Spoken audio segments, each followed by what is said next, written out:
Hey guys, it's Kay. Welcome back to Happy Organizing, organizing for real life. Today we're going to talk about 5 organizing habits that are totally worth either the time or the money investment.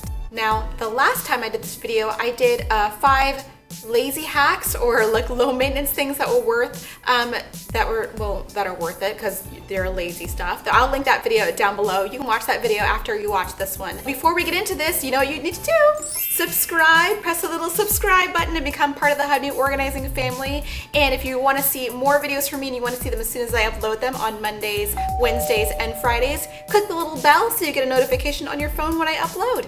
All right, are you ready to be high maintenance? I know I am. Here we go. It might seem like it has nothing to do with organizing, and it really doesn't. But what it does is create a really awesome snowball effect on the rest of your house. When your bed is neatly made, you're gonna wanna keep up the momentum in the rest of the house. You don't have to make it perfectly with like hospital corners, or if it's okay if there's a little ruffle here and there that's out of place, it's totally fine. As long as you make your bed, you'll still get the same effect. I found that making the bed kind of has the same effect as smiling does when you're in a bad mood, and that actually does release some dopamine and other good feeling hormones, and actually can make you feel better. I find that making your bed actually does the same thing around your house. Once your bed is made, you're gonna wanna like neaten up your vanity, and you're gonna wanna like put the dirty clothes in the hamper. Try it for a week and let me know how it works.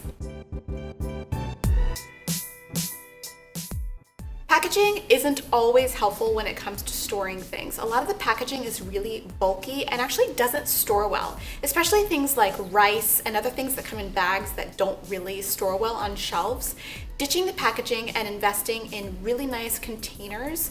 I use OXO containers, but you don't have to spend all that money, even though I really like them. I'll link them down below so you can shop for them. They're awesome.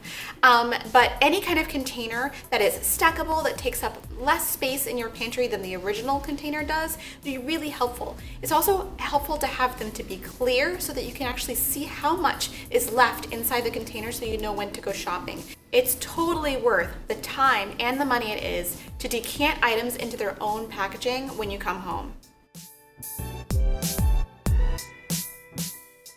This can be incredibly affordable or incredibly expensive depending on how you do it, who you get to do it, and how much you want to spend, how nice you want it to look. However, though, getting a custom closet system for any closet space in your house, it's going to be a crazy time saver in the morning when you're getting dressed, because it'll either use all the vertical space in the closet and make things easier to find.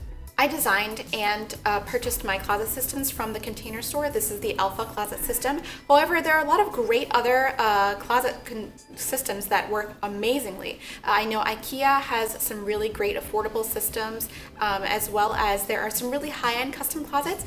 I feel like they're worth every single penny you pay for them. This is one of those things I never thought I would get into, but ever since we started meal planning last year, I'm on this train and I don't want to get off. There are really terrific meal planning services where you pick some dishes and they'll send the food to your house, like Blue Apron or Plated and things like that. But there is a really inexpensive, actually it's a free service that I've been using for the past year that I love. This is not a sponsored video. They don't know who I am. I just love this service so much. It's called Mealime. You can download the app for either iOS or Android, and it's fantastic. You choose however many meals you want per week. You can choose how many people you want to make it for. You can choose the things you like and don't like. I don't like peanuts in my food, so I've chosen that I don't like peanuts.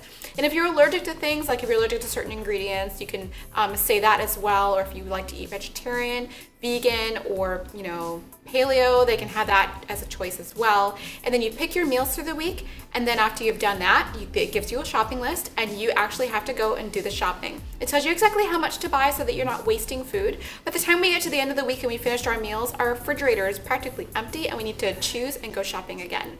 It's really a great service, and the meals are really delicious. I think that maybe we've liked maybe 95% of the things we've made from Mealime. They're really, really good. And we look forward to making dinner together every night. And you just look, and you know what? There's also no question about what's for dinner in the evening. We're like, oh, we're having the salmon tonight.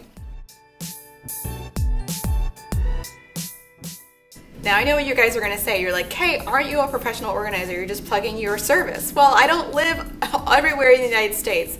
I think that if you are overwhelmed and can't do it, hiring a professional organizer is worth all of the time and money you're going to spend with that person. People get overwhelmed and they just can't do it themselves, and that's when a professional is really worth the money. You're bringing in an objective eye, you're bringing in somebody who's not attached to your stuff and not attached to your home and can really help you make some decisions that are going to be hard for some people to make, especially with sentimental items. All right, you guys, that was the 5 things that are worth the either time investment or money investment to keep your home organized. I hope I inspired you to do, or at least a couple of these things. Let me know. I'm gonna put a poll up here. Have you tried any of these things, and are these things worth it? Let me know which ones you've tried, and I'll read the results in the next video. Anyway, thanks for watching, and if you like this video, please press the share button, share it with your folks, and I'll see you next time. Bye.